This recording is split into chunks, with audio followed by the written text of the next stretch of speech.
Ya, Jakarta belakangan ini diterpa hujan disertai angin kencang, bahkan akibat kencangnya angin menyebabkan banyak pohon yang tumbang. Lantas apa yang menyebabkan fenomena hujan dan angin kencang beberapa hari terakhir ini? Kita akan membahasnya bersama Direktur Meteorologi Publik BMKG, Bapak Andri Ramdhani. Selamat siang, Pak Andri. Selamat Terima siang, kasih. Mas. Aku Pak selamat Andri, siang terima juga. kasih nih sudah bergabung bersama kami di Berita Satu Siang.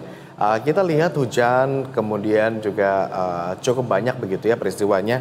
Eh, dari kacamata Anda, berdasar penelitian begitu ya, fenomena apa yang terjadi beberapa hari ini? Sehingga hujan disertai angin kencang terus melanda Jakarta dan sejumlah wilayah lainnya.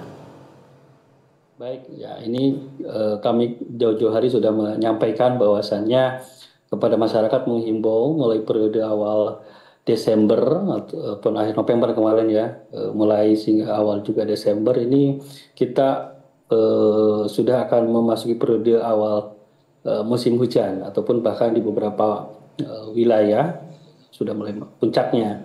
Namun untuk daerah khusus Jakarta atau Jawa bagian barat kita ini baru masuk fase awal ya musim hujan. Nah, apa sih penyebab yang kemarin yang terjadi yang kita rasakan khususnya di Jakarta ya? Ini beberapa fenomena atmosfer sedang aktif. Jadi pertama tentunya adalah indeks monsun ataupun monsun Asia, monsun yang dicirikan ya dengan mulai musim hujan ini sudah mulai masuk di wilayah khususnya Jawa bagian barat. Lalu juga ada beberapa fenomena lain, beberapa gelombang atmosfer sedang aktif. Pertama tentu yang signifikan adalah fenomena MJO, Medium Julian Oscillation, yang saat ini di fase 4, biasanya itu adalah wilayah tengah ya, wilayah tengah, lalu juga di Samudra Hindia juga ada fenomena dipole mode negatif, dan tentu ini meningkatkan pertumbuhan awan konvektif tadi yang menyebabkan hujan lebat dan juga tentu disertai kilat petir dan angin kencang. Lalu juga memang kami analisis beberapa hari ini kelembaban udara dan juga tingkat labilitas atmosfer di wilayah Jabodetabek ini mendukung tadi memicu pertumbuhan awan yang lebih masif, dan juga ada beberapa eh, eh, ada beberapa fenomena lain ya, konvergensi dan sebagainya, dan tentu ini kombinasi dari berbagai fenomena yang sedang aktif saat ini paling 3 hingga sepekan ke depan ini perlu diwaspadai untuk masyarakat ya, khususnya saat ini yang perlu diwaspadai adalah di bagian Indonesia bagian barat hingga hingga tengah ya, termasuk di Pulau Jawa. Demikian Mas Agung. Oke, Pak Andri, apakah kondisi ini juga terjadi di seluruh wilayah di tanah air atau seperti apa? Yang punya Ya, fenomena yang sama juga. baik. Jadi fenomena ini saat ini tidak semua ya di seluruh wilayah Indonesia. Ada beberapa wilayah yang khususnya yang sedang dilanda atau potensi cuaca ekstrim perlu waspada di wilayah Jawa, Sumatera, dan Kalimantan. Namun tentunya wilayah lain pun juga tetap waspada karena cuaca sangat dinamis, dan kami akan terus menginformasikan Oke, ini sampai update berapa dan lama juga Pak Andri? update.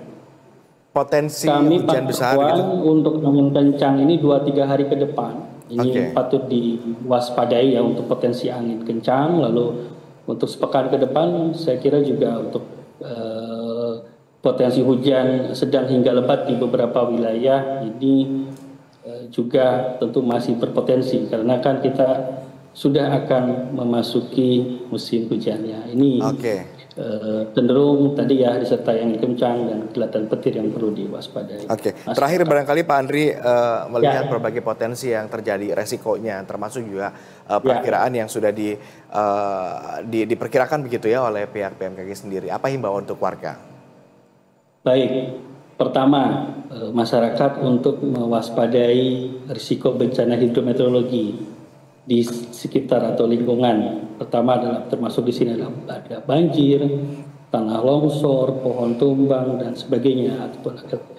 Lalu juga kedua, hindari berlindung di bawah pohon atau reklame ya ketika terjadi hujan ataupun angin kencang karena itu sangat rawan, dan juga tentu selalu tadi ya cek drainase, saluran air dan sebagainya. Dan Yang terakhir juga mungkin karena nanti periode Nataru ya, mobilitas tinggi ya, hati-hati nanti pada saat libur Natal dan Tahun Baru karena puncak musim hujan dan juga kita juga ada fenomena La Nina lemah dan tentu ini meningkatkan intensitas potensi cuaca ekstrim ya, terutama pada saat di jalan, pada saat hujan deras, angin kencang, untuk menjaga tetap keselamatan berkendara, menyesuaikan. Lalu terakhir, selalu memantau informasi BMKG dari berbagai kanal ya, ada website, ada info atau media sosial BMKG.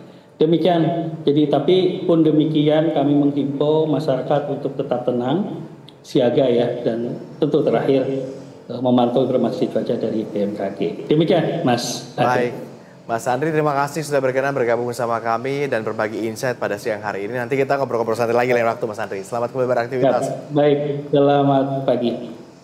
Salam sehat selalu.